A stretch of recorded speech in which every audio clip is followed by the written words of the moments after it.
Hello students, आइए start करते हैं ऊष्मा और ताप का नया पार्ट। आज हम देखेंगे ऊष्मा के प्रभाव के बारे में।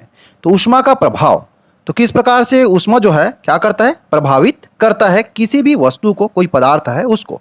तो ये तीन प्रकार से प्रभावित करता है। तो पहला देखेंगे ताप में वृद्धि। तो उस पदार्थ को क्या कर देता है, ताप में उसमें वृद्धि कर देता है। जैसे जैसे हम ऊष्मा ऊष्मा देते जाते हैं तो उसके ताप में जो है क्या होने चालू होता है, वृद्धि होना चालू होता है, ताप जो है उसका बढ़ जाता है। उसी प्रकार से देखते हैं पदार्थ में प्रसार।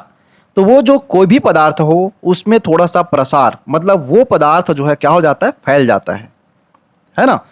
उसी प्रकार से तीसरा अवस्था में परिवर्तन। तो अवस्था में परिवर्तन किस प्रकार से होता है, इसका एग्जाम्पल के तौर पे आप अच्छे तरीके से समझेंगे बर्फ को। जैसे बर्फ को ऊष्मा दिया जाता है तो वो बर्फ किस में हो जाता है, जल के रूप में, पानी में परिवर्तन हो जाता है। और पानी को फिर जब ऊष्मा देते हैं तो वो जो है वाष्प के रूप में, भाप के रूप में जो है परिवर्तन हो जाता है ना। ये तो हुआ ऊष्मा के प्रभाव के बारे में। तो आज हम जो है ताप में वृद्धि किस प्रकार से होती है इसी के बारे में विस्तार से हम देखते हैं। देखिए, अलग अलग पदार्थों के मात्रा को, मतलब अलग अलग पदार्थ के मात्रा को समान ताप पर गर्म करने के लिए अलग अलग मात्रा में ऊष्मा देना पड़ता है। बोलने का मतलब यह है दोस्तों, अगर आपने 10 ग्राम क्या लिया है, लोहा लिया है, ठीक है, और 10 ग्राम क्या ले लिया है, पानी ले लिया है।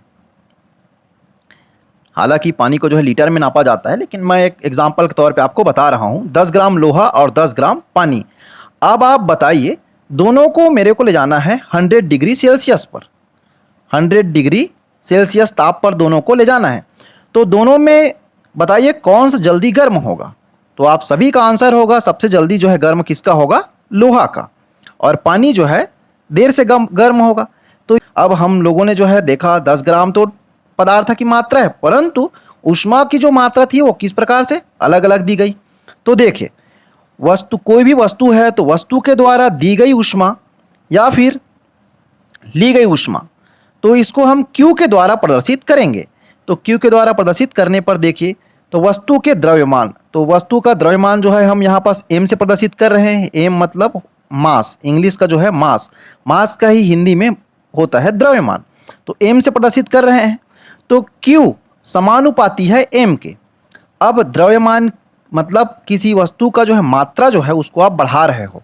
मान लो 10 ग्राम लोहा को जितना ताप देने पर 100 डिग्री जा रहा है, अब 100 ग्राम लोहा लोगे तो तब भी उतना ही ताप देना पड़ेगा? नहीं, अब ताप की मात्रा को आपको क्या करना पड़ेगा, या ऊष्मा की मात्रा को क्या करना पड़ेगा, बढ़ाना पड़ेगा। तो यही है समानुपाती। ऊष्मा की मात्रा जो है, द्रव्यमान की मात्रा बढ़ते जाएगी तो ऊष्मा की मात्रा भी क्या होते जाएगी, बढ़ते जाएगी दोस्तों। तो ये हुआ हमारा पहला समीकरण। तो वस्तु के ताप में परिवर्तन, अगर कोई वस्तु है उसके ताप में परिवर्तन, पहले उसका ताप रहा होगा मान लो 10 डिग्री और बाद में वो ताप कितना हो गया, 20 डिग्री। तो ये दोनों के बीच में अंतर क्या हुआ, 10 डिग्री का अंतर इसमें आ रहा है। तो ताप में परिवर्तन, इसी को हम लोग डेल्टा टी के द्वारा प्रदर्शित कर रहे हैं। किसी भी चीज़ों में परिवर्तन को डेल्टा टी के द्वारा क्या किया जाता है, प्रदर्शित किया जाता है। तो यहाँ ताप में परिवर्तन हो रहा है, तो वस्तु के ताप में परिवर्तन, तो देखिए यहाँ पास, तो ऊष्मा Q समानुपाती होता है डेल्टी के। तो आप ऊष्मा ज़्यादा दोगे तो ताप भी उसका ज़्यादा बढ़ेगा, और ताप अगर आप कम दिए तो ऊष्मा भी कम बढ़ेगा। तो इसको अब हम इस प्रकार से लिख सकते हैं एक साथ दोनों को, है ना, दोनों समानुपाती में है तो Q समानुपाती m डॉट गुणित, यहाँ पर चिन्ह है मान के चलिए, और डेल टी, ठीक है। अब देखिए यहाँ पास मैंने लगाया है s, आपको दिखाई दे रहा होगा। तो अब यहाँ पर चिन्ह आ गया बराबर का, Q बराबर m dot s dot del t. इस वजह से क्योंकि s जो है एक नियतांक है दोस्तों, s एक समानुपातिक नियतांक है। तो किस प्रकार से समानुपातिक नियतांक है, और यह नियतांक जो है पदार्थ की प्रकृति पर निर्भर करता है। तो s को जो है वस्तु के पदार्थ की विशिष्ट ऊष्मा कहते हैं। क्या कहते हैं, वस्तु के पदार्थ की विशिष्ट ऊष्मा, या फिर इसी को विशिष्ट ऊष्माधारिता भी कहा जाता है, जिसको हम लोग किससे प्रदर्शित करते हैं, s से प्रदर्शित करते हैं दोस्तों। अब समीकरण 3 से, तो समीकरण 3 में क्या था, Q बराबर m dot s dot del t, ये समीकरण 3 है।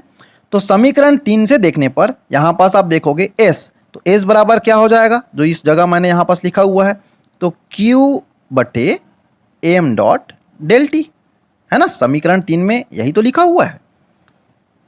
अब विशिष्ट ऊष्मा का एसआई मात्रक जो होता है जूल प्रति किलोग्राम होता है। क्या होता है? जूल प्रति किलोग्राम, जिसको हम लोग इंग्लिश में इस प्रकार से लिख सकते हैं, जे, है ना, बटा करके केजी डिग्री सेल्सियस। जूल प्रति किलोग्राम डिग्री सेल्सियस होता है किसका? ऊष्मा का एसआई मात्रक। अब देखिए दोस्तों, यदि m बराबर 1 हुआ, मतलब m क्या है? द्रव्यमान का मात्रा अगर 1 है, मान लो 1 ग्राम है, और ताप भी क्या है? ताप में परिवर्तन 1 डिग्री हुआ है, तो उस स्थिति में पूर्ण रूप से जो आप देखोगे विशिष्ट ऊष्मा जो एस है वो, तो जो ऊष्मा है वो किस पर निर्भर करता है? विशिष्ट ऊष्मा पर निर्भर करता है। तो इस स्थिति में पूर्ण रूप से Q जो है किस पर निर्भर करता है? एस पर निर्भर करता है।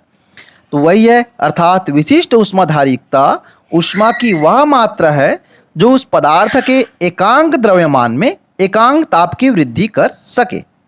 ठीक है, तो क्या है ऊष्माधारिता?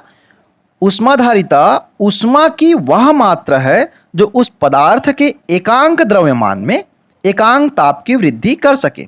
और अलग अलग पदार्थों के लिए ऊष्माधारिता जो होती है अलग अलग प्रकार की होती है दोस्तों। तो आइए देखते हैं आगे और ऊष्माधारिता को स्पष्ट रूप से समझने की कोशिश करेंगे। तो देखिए, ऊष्मा की वह मात्रा जो वस्तु के संपूर्ण द्रव्यमान का ताप 1 डिग्री बढ़ाने के लिए आवश्यक है, ऊष्माधारिता कहलाती है। क्या कहलाती है ऊष्माधारिता?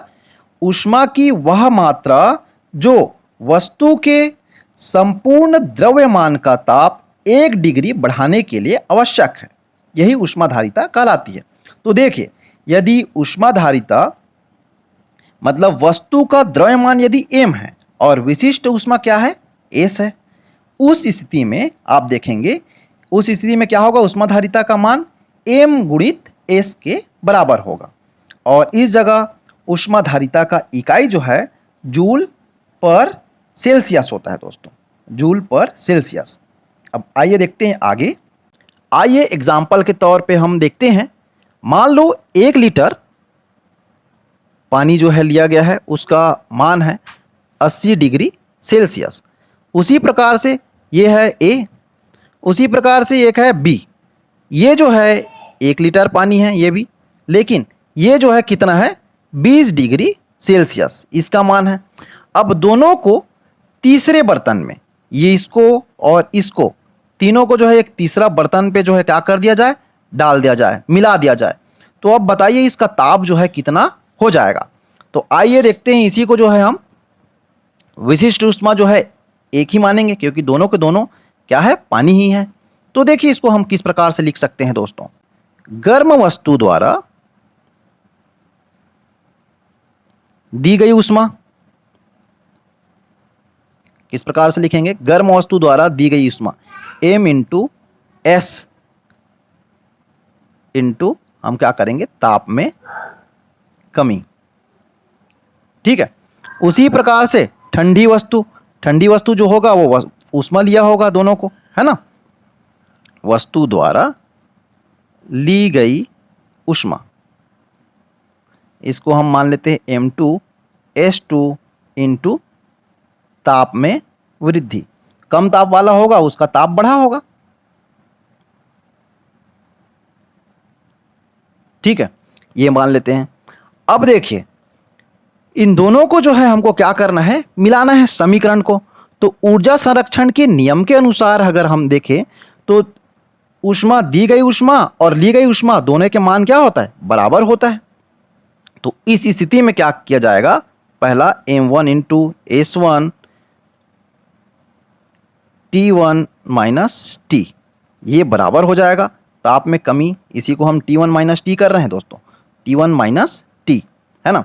उसी प्रकार से m2 इंटू s2 और इसको भी हम कर लेते हैं T माइनस T2। तो यहाँ पास आपको समझने की कोशिश करिएगा, मैंने पहले T1 लिखा, उसके बाद माइनस टी लिखा, उसके बाद T माइनस T2 इस जगह लिखा। क्यों ऐसा लिख रहा हूँ? क्योंकि ताप में जो है क्या हो रहा है? परिवर्तन हो रहा है। प्रारंभिक ताप जैसे उसका रहा होगा ना, जो भी T जो है उसका प्रारंभिक ताप रहा होगा, उसी में जो है क्या हुआ होगा, कमी आई होगी दूसरे, है ना, और पहले वाले में जो है उसमें वृद्धि हुई होगी। उसी को जो मैंने इस प्रकार से लिखा है। अब आइए देखते हैं, विशिष्ट ऊष्मा जो होता है बताया जाता है समान है, किसी भी पदार्थ का विशिष्ट ऊष्मा एक समान होता है। T1 माइनस टी बराबर m इंटू यहाँ पास m1, यहाँ m2, s इंटू T2। इस स्थिति में s और s ये दोनों के दोनों क्या हो जाएंगे, कैंसल हो जाएंगे दोस्तों, है ना। अब क्यों, क्योंकि S1 बराबर होगा S2, जल के लिए विशिष्ट ऊष्मा क्या है, समान होगा, इस वजह से S का मान जो है क्या होगा, बराबर होगा। तो साम्य ताप पर, तो साम्य ताप के लिए T बराबर हम लिख सकते हैं M1 T1 plus M2 T2 oblique M1 plus M2। अब देखिए मान रखने पर M1 का मान कितना है दोस्तों, यहाँ पास देखोगे 1 लीटर है M1 का मान, है ना, और यहाँ पास ये भी 1 लीटर है, तो M1 का मान 1, परंतु ताप जो है कितना है, 80 है, तो यहाँ पास रखेंगे 80 डिग्री, ठीक है। प्लस कर दीजिए, यहाँ पास फिर 1 लीटर है और ये ताप का मान है 20। अब नीचे M1 1 और 1 इतना ही है ना। अब देखिए इसको जो है हम किस प्रकार से करेंगे, तो यहाँ पास आप 1 से गुणा करेंगे 80 का तो 80 ही आएगा, वैसी प्रकार से 20 से गुणा करेंगे तो कितना आ जाएगा, इसमें भी 20 ही आ जाएगा। अब हमारे पास बचा, यहाँ पास लिखते हैं बटे 2, ठीक है। अब इसको हम कर लेते हैं 100/2 इक्वल टू कितना आ गया दोस्तों, 50। तो साम्य ताप कितना हो जाएगा, 50 डिग्री। तो पानी के मिश्रण का तापमान कितना हो जाएगा, 50 डिग्री, ये हमारा आंसर हो जाएगा। इस प्रकार से अगर एग्जाम में आता है सवाल तो आप ऐसे ही इसका उत्तर देंगे। तो ये वीडियो आपको अच्छी लगी हो तो इस वीडियो को आप लाइक कर दीजिए, और इस वीडियो का अगला पार्ट बहुत जल्दी ही जो है आपको मिल जाएगी, उसके लिए सब्सक्राइब करके रख लीजिए। Thank you.